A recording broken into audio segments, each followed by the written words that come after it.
Dillon Brooks, you love him while he's on your team. If not, you hate him.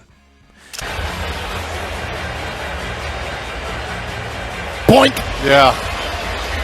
Ooh. It's hard to know intent right there. That's not our job, but that's what started it all. Wow, and then threw him down. See right there, that gentleman right there works for the Grizzlies. Dillon Brooks doesn't care if you like him. Honestly, he probably hopes you don't. This is the guy who stared down LeBron, clowns Steph, and treats trash talk like part of his pregame stretch. And for all the drama, the headlines, and for all the times he's made your blood boil, let's be real, the man can hoop. He locks down scores, dives for loose balls like it's Game 7, and brings pure chaos every time he steps on the court. Dillon Brooks does the dirty work your favorite star pretends not to see and talks trash while doing it, maybe with a cheap shot tossed in just for flavor. If he's on your squad, oh, you love him. You're calling him a dog, posting clips of him going full WWE on defense and swearing he's misunderstood. But when he's not repping your colors, you're yelling at your screen, wondering how this menace hasn't been ejected yet. From Oregon's standout to NBA's most unapologetic instigator to Team Canada's defensive hitman, this is how Dillon Brooks became basketball's favorite villain and why his impact runs way deeper than the box score. In his own mind, in his own head, some friction here with the Philly faithful. Ooh, right now, here comes Brooks. Yes. Boy, it didn't take long. A little more than 3 minutes before Brooks. Before he was beefing with NBA legends and living rent-free in every comment section, Dillon Brooks was just a kid grinding it out in Mississauga, Ontario. Hardly the basketball mecca you'd expect to produce one of the game's premier antagonists. But even then, you could see it. This kid wasn't wired like everyone else. While other players turned their intensity up and down, Brooks played with a fire that had no off switch, no scoreboard, no opponent, no situation would change how he approached the game, like it was personal, every single time. He started at Father Henry Carr Secondary School in Toronto, where local legends still talk about his competitiveness.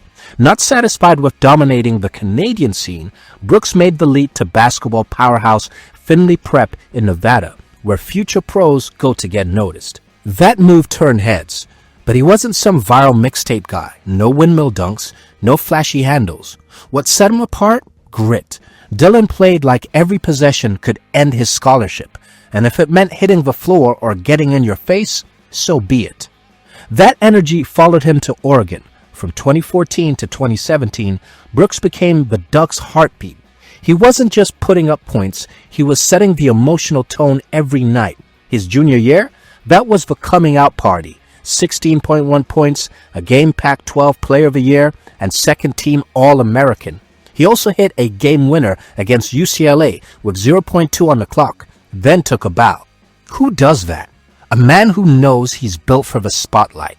He powered Oregon to its first Final Four since 1939, a 78-year drought, and cemented himself in program history, finishing top 10 in all-time scoring. But statistics don't tell the real story. Brooks left college with something more valuable than records, a crystal clear identity. He knew he wasn't going to be the most athletic guy in the NBA. He wasn't going to drop 30 a night like the league superstars, but he was going to outwork you, out-talk you, get under your skin, and make you absolutely dread seeing his name on the schedule. That's the Dillon Brooks brand, and the NBA was about to get the full experience.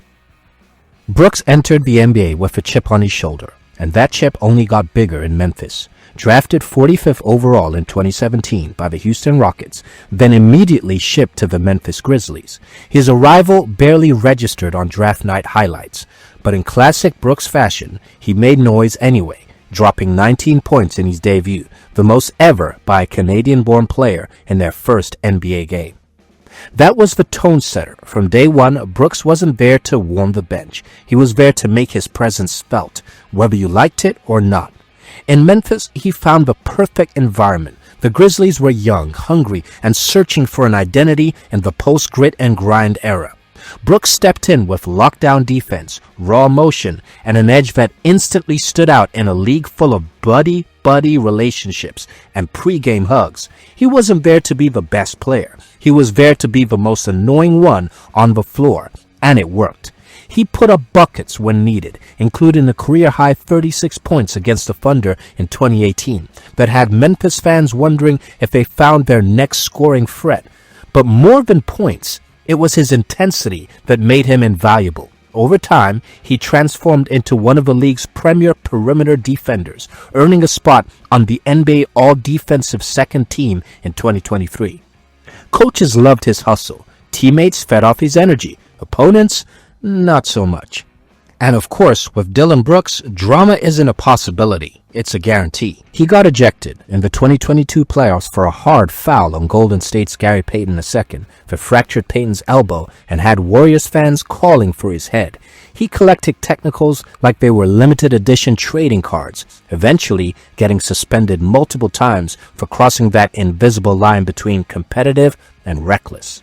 But nothing, and I mean nothing, matched the spectacle of Brooks poking the bear, or rather, poking the king.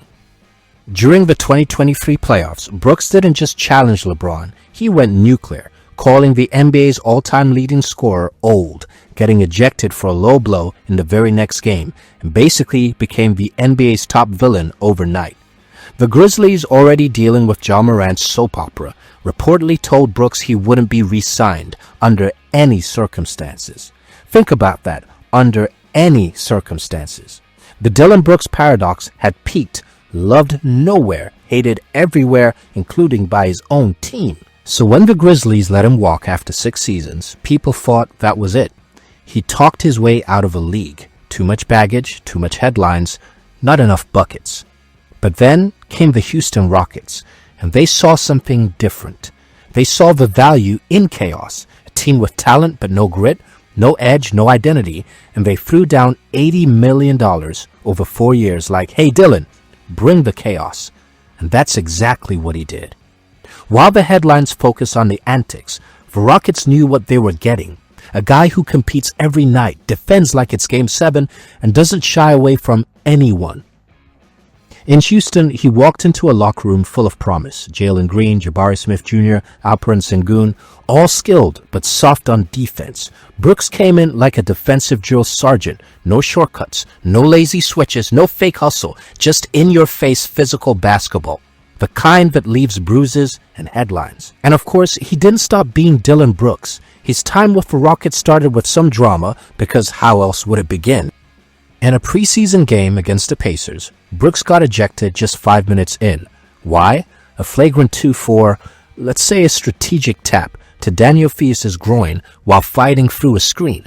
Brooks said it wasn't intentional and blamed what else? His rep. I might have tapped him below the waist, but he got right back up. I guess it's part of reputation. Classic Dillon, deny the intent, own the moment. And even with that rocky start, Brooks locked into Houston's lineup like duct tape on a broken ankle. He played 72 games in a 2023-24 season, dropped 12.7 points a night on 42.8% shooting, and brought that signature chaos that made the Rockets relevant again. From 22 wins the season before to 41 respectively. Play-in territory and defensively, they jumped from second worst in the league to top 10. That's not a small leap. That's a culture shift. And yeah, the fire got a little too hot sometimes. Like in March 2024 against the Bulls, when he was ejected after a confrontation with DeMar DeRozan, who had committed a flagrant foul on Jalen Green. But before getting tossed, he put up 23 points and held DeRozan to 4 of 15 shooting. You can hate the method, but you can't ignore the impact. Coaches knew it. Teammates felt it. They just hoped he could keep it together long enough to close games. He even picked up all defensive second team votes. Not a full selection, but the league took notice. The guy gets stops. Period. Still, in NBA circles, Brooks remained a walking debate. Loved, rarely. Respected, begrudgingly. But there was one place where he wasn't just accepted. He was celebrated. Team Canada. Wearing the maple leaf turned the villain into a national hero. The aggression, the fire, the attitude, all of it suddenly felt like patriotism. And then came the moment that cemented his international legend.